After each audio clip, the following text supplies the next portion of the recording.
Yo, welcome back to Rolling with Ryan. I'm glad to have y'all again. One thing that I've noticed since I've been doing these videos is y'all really like some of my political videos. I don't do like the best, but they're like midway hitting numbers. You know what I'm saying? Just like as far as what I've been doing. So I'm going to kind of stay persistent on that, just because on a real note, like they say like when you at work, you don't talk. We don't talk religion. You don't talk politics.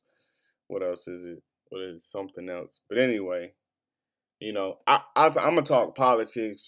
Just out of the strength of me just being real. You know what I mean? And and the reason why I feel like it'll be okay, whether you agree with me or not, is because one thing that I know for sure is that, in my opinion, my whole purpose of speaking politics is to make it better for everybody. It's to start a conversation that can open up the room, or to open up the topic or conversation, for better to make the world better for everybody. Because that's at the end of it, that's what it's about. And so that every individual, no matter who you are, not only feels insecure in yourself, but you feel like you have a fair advantage. You feel like the playing field is equal, and not and beyond that, like I want to make sure that everybody, and this goes on to like a spiritual sense. I want to make sure everybody is okay within themselves. Beyond like pride or all that other stuff. To me, that's what's important, because there's no such thing as a race. It's just a human race, and that's bottom line. So I think a lot of times there's rhetoric that's thrown around that is said to be better for everybody, or it's said to say that like no, it'll never be equal, it'll never be okay. So let's just leave it the way it is. I don't believe that. I don't believe that it always has to be disbalanced. I think that at a certain point it doesn't have to be, but we just have to give people the ability and the room to grow, to progress, in this world. So this is City News, how politics is fueling protests in Portland. We'll go ahead and check it out. Night after night in Portland, Oregon, Black Lives Matter protesters are tear gassed by tactically equipped, camouflaged officers.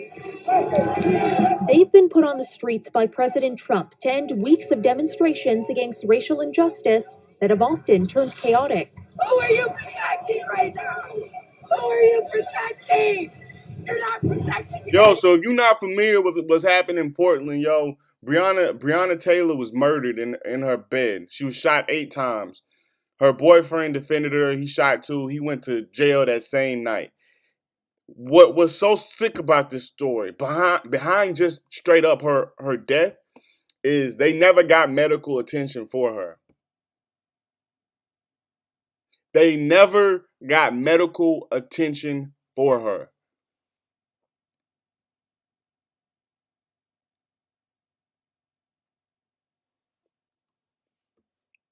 The next issue I have is when her mom pulled up because she heard the news that there was an issue in the area.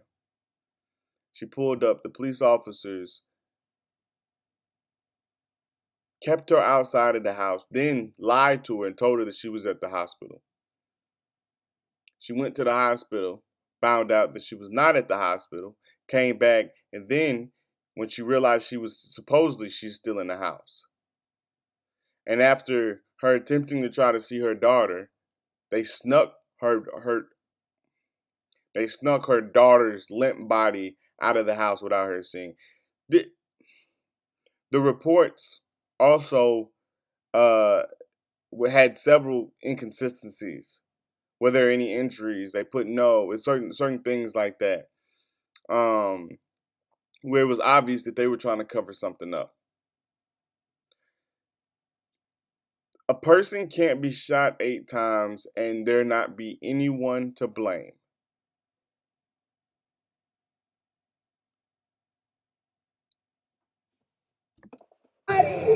Critics say the presence and tactics of border officers are making the situation worse. You see, thousands of people came out of the streets in Portland. The numbers really were tenfold after Trump sent federal agents there. But Donald Trump has plans to do the same in other major cities he says are rife with crime and all run by the same liberal Democrats. The cities, unfortunately, that are in trouble are all run by Democrats. I think the Trump administration will try to keep federal agents there as long as possible because this, again, is part of, really Trump's own words. This is about partisan politics. It's about Democrats who he claims are not ruling cities the way they ought to be. They're letting them get out of control. Local leaders say it's Trump who's out of control.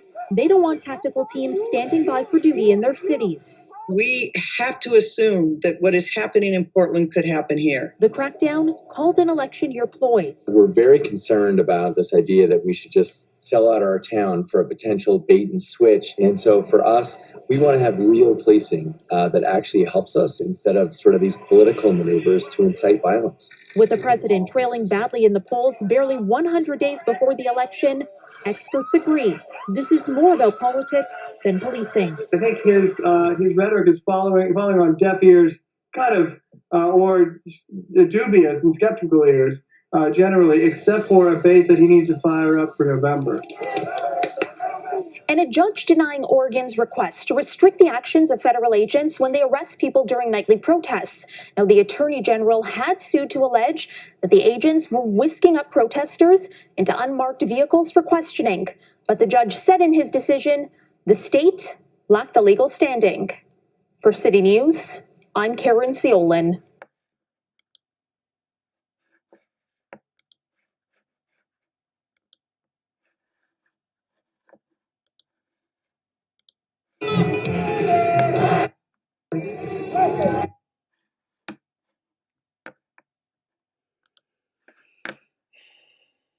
I want to say a few things, but I'm not going to hold y'all up too much longer, you know what I'm saying?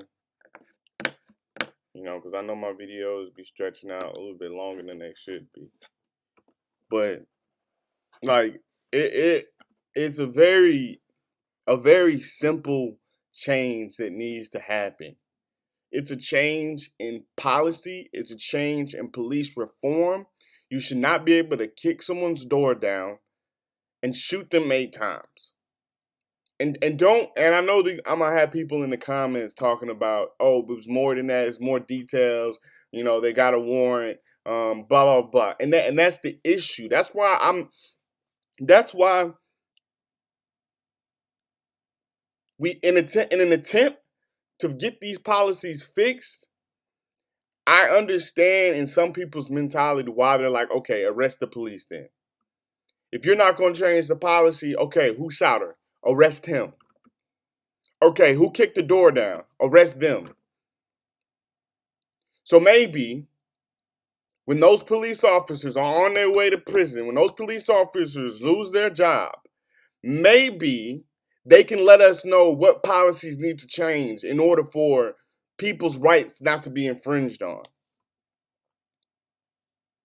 And I don't even really want to talk too much on this. Then we have a president that goes beyond that. We have a president that is attempting to incite violence. In the same aspect that a police officer doesn't ever need to make a situation worse, be more aggressive, because we know when one action happens and you're yelling at an individual, only bad can come off of that. If you give negative energy, only negative energy can come out of that. It takes a really big person to refrain from sending negative energy back after negative energy has already been sent to them. I'm going to stop there, yo. I think I'm going to stop there.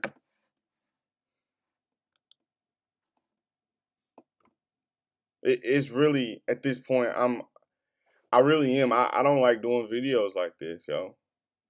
I don't, but it is what it is, you know.